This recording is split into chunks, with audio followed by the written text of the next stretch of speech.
l'heure du bloc-notes de Simone Rodan-Benzaken, comme tous les vendredis après-midi. Bonjour Simone.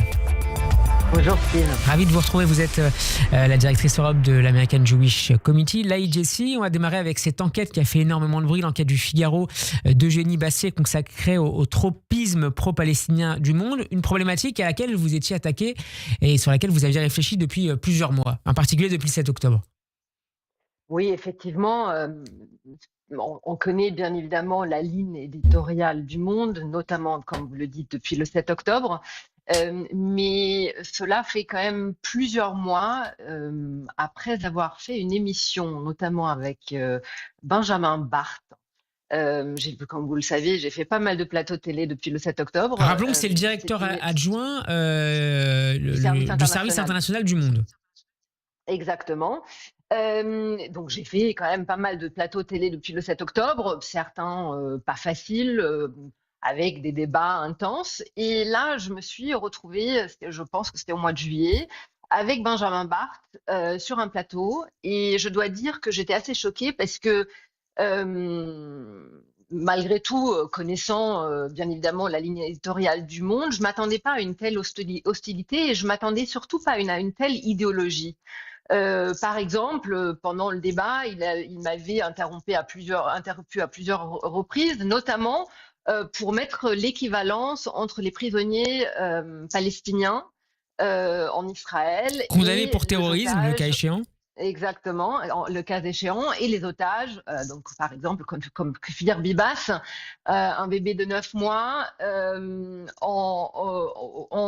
Gaza. Donc voilà, avec une attitude assez hostile. J'avais déjà depuis un bon moment suivi ces différents articles. Il avait notamment écrit un article extrêmement élogieux sur Rima Hassan.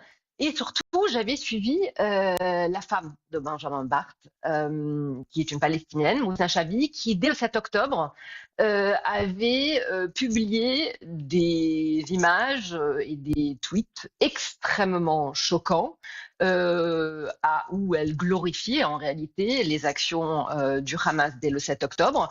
Alors, et saluer la mémoire de plusieurs chefs terroristes, notamment ceux du Hamas et du Hezbollah.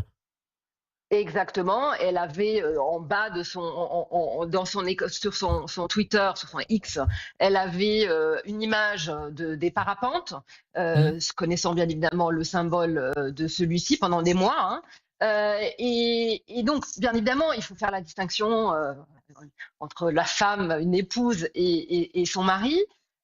Mais quand on regardait bien le fil X de Benjamin Barth, on voyait quand même que régulièrement, il likait, retweetait les posts de sa femme. Elle avait aussi donné une interview dans leur domicile commun, dans son salon, où on voyait sur le mur très grand Free Palestine. Donc voilà, donc c'était assez clair qu'il y avait un prisme idéologique qui était derrière.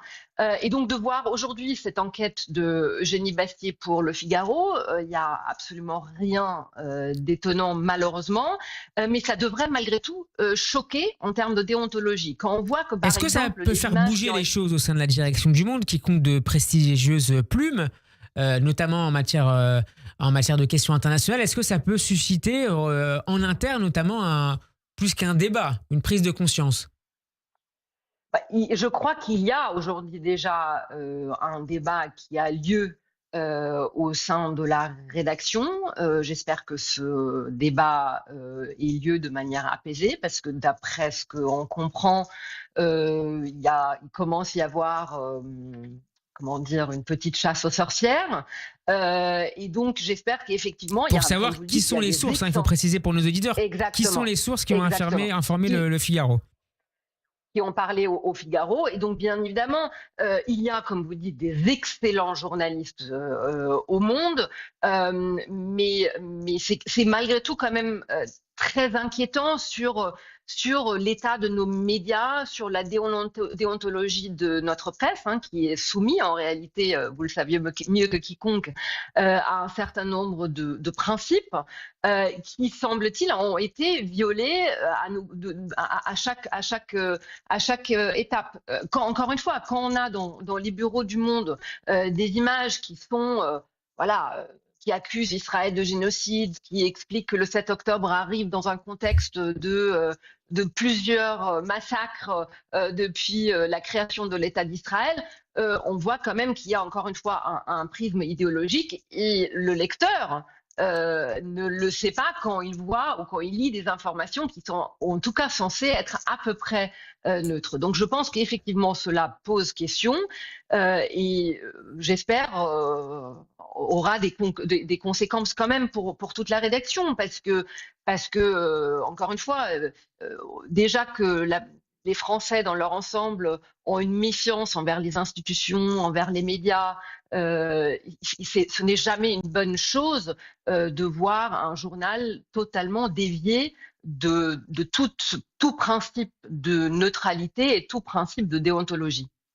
Je voudrais qu'on quitte la France maintenant. Il nous reste 2 minutes, Simone, pour rejoindre la Suède, dont le gouvernement a annoncé qu'il réduirait son aide à l'ONU, à l'UNRWA. Une réaction du gouvernement au vote de loi par la Knesset qui interdisait il y a quelques semaines les activités de l'Office onusien en Israël et à Jérusalem-Est. Pour autant, Stockholm va doubler son aide à la bande de Gaza qui va passer à peu près 70 millions d'euros. Comment est-ce que vous lisez, comment est-ce que vous interprétez cette double annonce du gouvernement suédois? C'est justement tout ce que nous disons chez EDC depuis le début, depuis des années en réalité, de l'UNRWA. Le problème structurel que pose l'organisation dans la nécessité, dans la volonté de perpétuer en réalité le statut des réfugiés et donc du conflit, le fait que des enfants soient éduqués à la haine, soient éduqués à la volonté de revenir en Israël et donc de détruire Israël. Et donc une institution qui en réalité est financée par la communauté internationale dans une manière totalement schizophrène parce que la communauté internationale dit qu'elle souhaite une solution de 2 États et en même temps finance une organisation qui fait exactement le contraire.